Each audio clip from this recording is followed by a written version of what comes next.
Welcome back दोस्तों, स्वागत है आपका हमारे इस प्यारे से यूट्यूब चैनल पे। तो चलिए शुरू करते हैं आज का टॉपिक। और आज का टॉपिक है बेटा हमारा Curie law for paramagnetic material. कौन सा? Curie law. और एक रिलेशनशिप जो है हम यहाँ पे पढ़ने वाले हैं किसके बीच में? मैग्नेटिक ससेप्टिबिलिटी एंड टेम्परेचर की। ठीक है, और ये आज का हमारा लेक्चर नंबर 5 है। ओके बेटा, चलो तो स्टार्ट करते हैं हम। कौन सा? Curie law for paramagnetic material. Okay बेटा, चलो क्वेश्चन सबसे पहले अपन पढ़ लेते हैं। क्या बोला है क्वेश्चन में? Discuss the Curie law for paramagnetic material. सबसे पहले आपको क्यूरी लॉ जो है वो पैरामैग्नेटिक मटेरियल का उसको आपको डिस्कस करना है, मतलब क्यूरी लॉ क्या होता है वो आपको यहाँ पर बताना है। ठीक है बेटा, नेक्स्ट क्वेश्चन में दिया हुआ है यूजिंग द लॉ मतलब क्यूरी लॉ का, है ना। क्यूरी लॉ का आप इस्तेमाल करके आपको क्या करना है? Obtain the relation between magnetic susceptibility.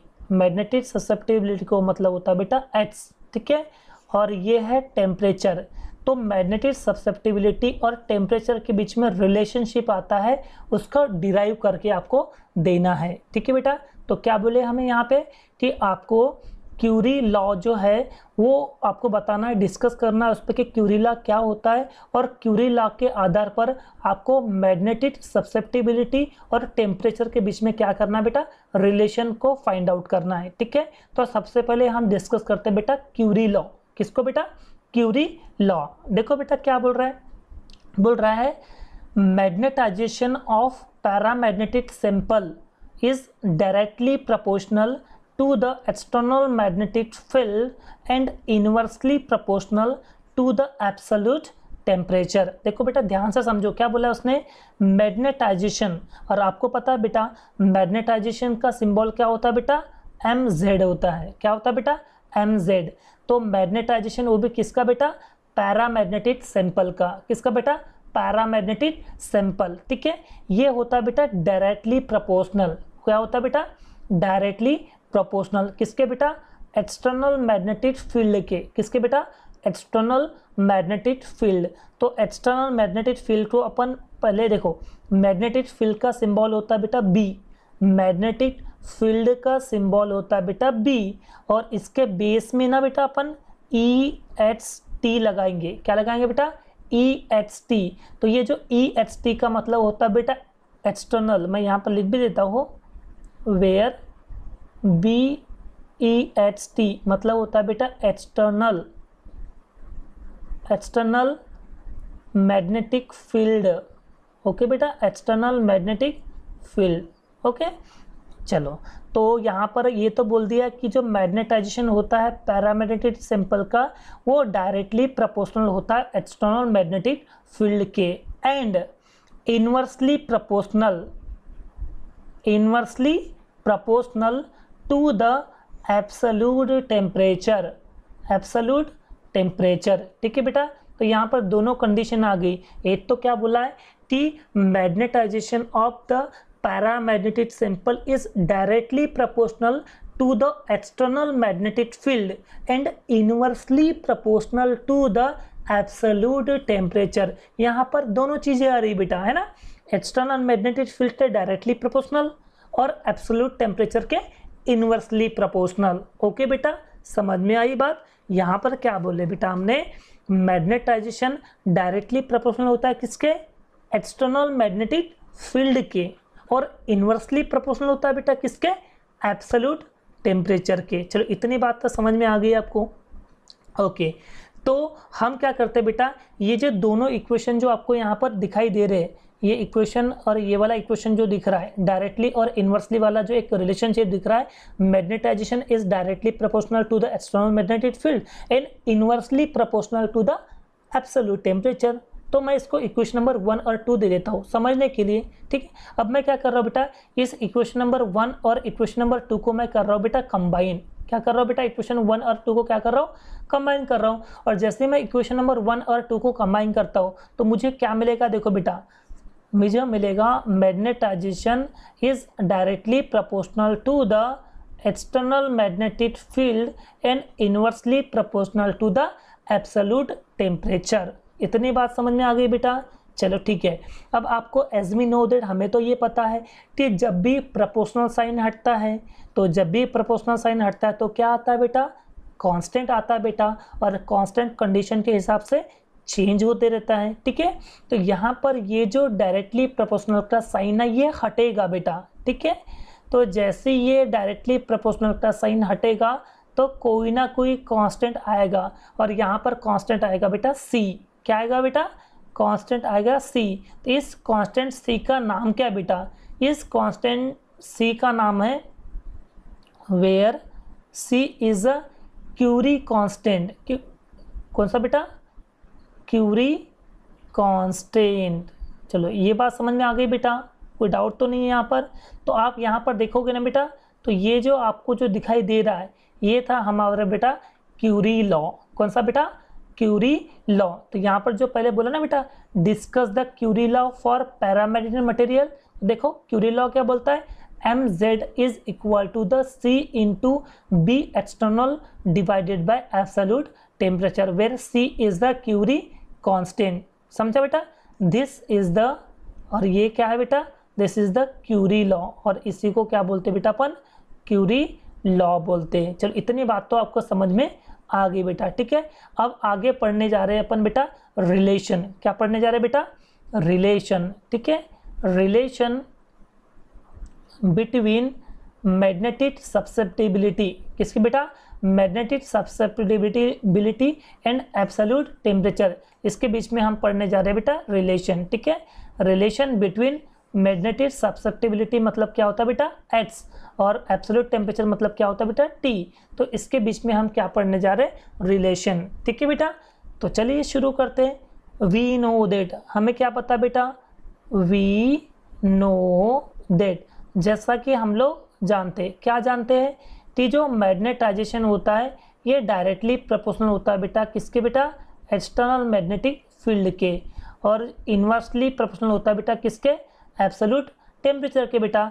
जब आप दोनों को कंबाइन करोगे ना बेटा तो आपको सिंपली क्या मिलेगा बेटा, आपको मिलेगा बी एक्सटर्नल, क्योंकि magnetization is directly proportional to the external magnetic field and inversely proportional to the absolute temperature. Okay बेटा, और आपको पता है कि जब भी ये साइन हटेगा तो कोई ना कोई कांस्टेंट आएगा, और वो कांस्टेंट कंडीशन के हिसाब से क्या होता है बेटा, चेंज होता है, और इससे हम क्या देते हैं बेटा, इक्वेशन नंबर 1 दे देते हैं। चलो इतनी बात समझ में आ गई बेटा।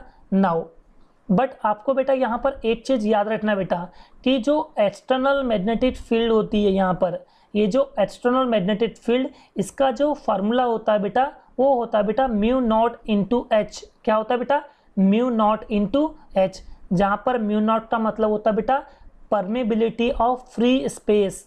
क्या बोलते हैं बेटा, परमेबिलिटी ऑफ फ्री स्पेस।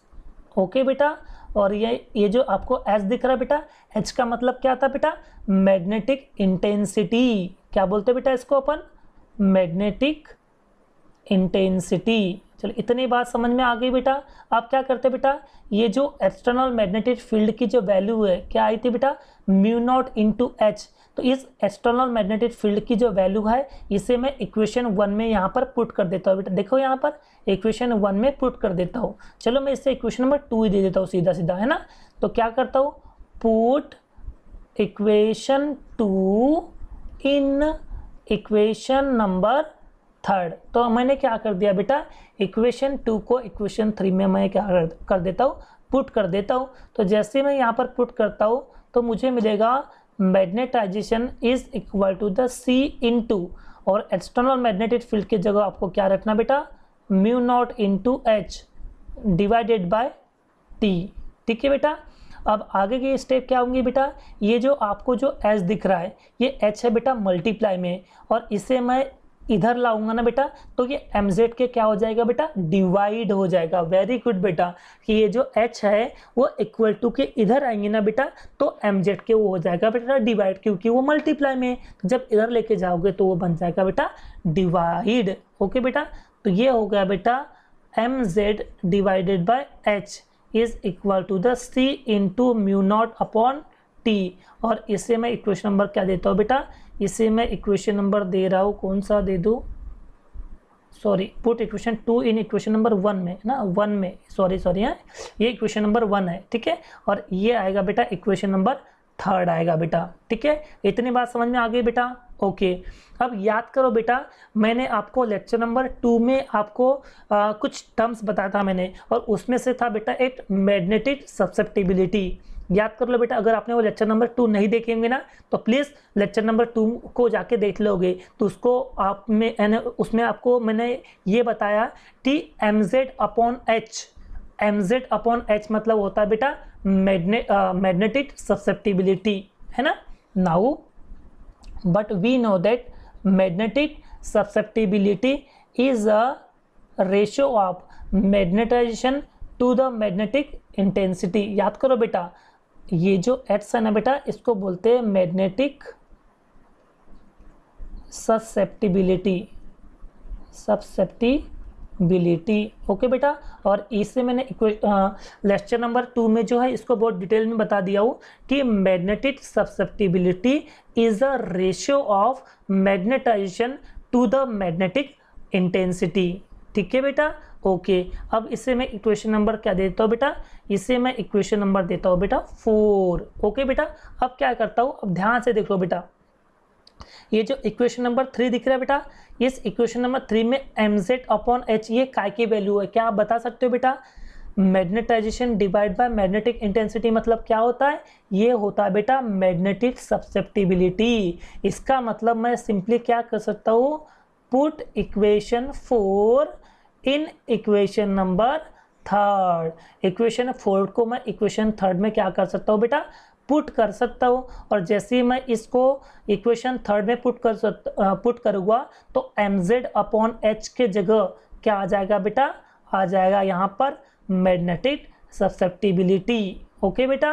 और क्या बचेगा बेटा, c into mu naught upon T, c into mu naught upon T, समझा बेटा। और आपको तो पता है सिंस c मतलब होता है बेटा क्यूरी कांस्टेंट, कौन सा बेटा, क्यूरी कांस्टेंट, ओके बेटा।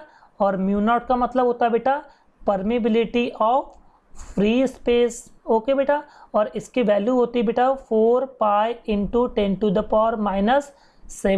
इसका मतलब ये दोनों की दोनों वैल्यू कैसी बेटा, दोनों की दोनों वैल्यू कांस्टेंट है। और ये दोनों की दोनों कांस्टेंट हो गई, इसका मतलब ये साइन हटेगा बेटा, यानी ये दोनों क्या हो गए, ये दोनों हो गए बेटा कांस्टेंट, ठीक है, डिवाइड बाय टी। और एक कांस्टेंट हटेगा बेटा तो ये आ जाएगा बेटा प्रोपोर्शनल साइन।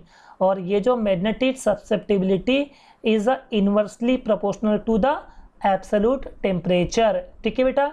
तो ये हमारे पास में रिलेशनशिप आ गया है किसका बेटा, ये आ गया relation between magnetic susceptibility and temperature. बात समझ में आ गई बेटा, ठीक है। चलो मैं इसको फटाफट से समराइज कर लेता हूँ। देखो बेटा, सबसे पहले हमने क्या पढ़ लिए थे, Curie law for paramagnetic material, ठीक है बेटा। और इसमें बोला गया था कि क्यूरी लॉ क्या होता है वो आपको बताना है बेटा, ओके। और आपको रिलेशन निकालना है किसके बीच में बेटा, मैग्नेटिक ससेप्टिबिलिटी और टेम्परेचर के बीच में। तो क्या बोले, magnetisation of paramagnetic sample is directly proportional to the external magnetic field and inversely proportional to the absolute temperature, है ना बेटा। Magnetisation of paramagnetic sample is the directly proportional to the external magnetic field, okay बेटा, and inversely proportional to the absolute temperature. जब दोनों को आप combine करोगे बेटा तो क्या मिलेगा आपको, mz is equal to the c into B external divide by T, जहाँ पर c का मतलब क्या होता है, क्यूरी कांस्टेंट, इसी को बोलते हैं बेटा क्यूरी लॉ ऑफ मैग्नेटाइजेशन, ठीक है बेटा। फिर था बेटा रिलेशन बिटवीन मैग्नेटिक ससेप्टिबिलिटी मतलब x एंड एब्सोल्यूट टेम्परेचर, ठीक है बेटा। As we know that magnetization is directly proportional to the external magnetic field and inversely proportional to the absolute temperature. दोनों को कंबाइन करोगे तो आपको मिलेगा mz is equal to the c into B external divide by T, okay बेटा। Simply क्या करना है आपको, बी एक्सटर्नल की वैल्यू को आपको यहाँ पे पुट करना है। जब वैल्यू पुट करोगे तो आपको ऐसी वैल्यू मिल जाएंगी। तो यहाँ पर h जो है ये मल्टीप्लाई में इधर में आके क्या हो जाएगा बेटा, डिवाइड। तो mz अपॉन h मतलब क्या होता है बेटा, ये होता है बेटा x, और x का मतलब क्या होता है बेटा, मैग्नेटिक ससेप्टिबिलिटी। तो इसकी जगह आपने x रख दी बेटा, तो s equal to c upon mu naught upon T, और c upon mu naught c into mu naught मतलब क्या होगा बेटा, कॉन्स्टेंट, और कॉन्स्टेंट हटेगा तो क्या आ जाएगा बेटा, इन्वर्सली प्रोपोर्शनल, तो x is inversely proportional to क्या आ गया बेटा, एब्सोल्यूट टेम्परेचर। ठीक है बेटा, तो इस तरह से हमारा लेक्चर नंबर 5 पूरी तरह से एंड होता है बेटा। थैंक यू सो मच इस पूरे लेक्चर को देखने के लिए।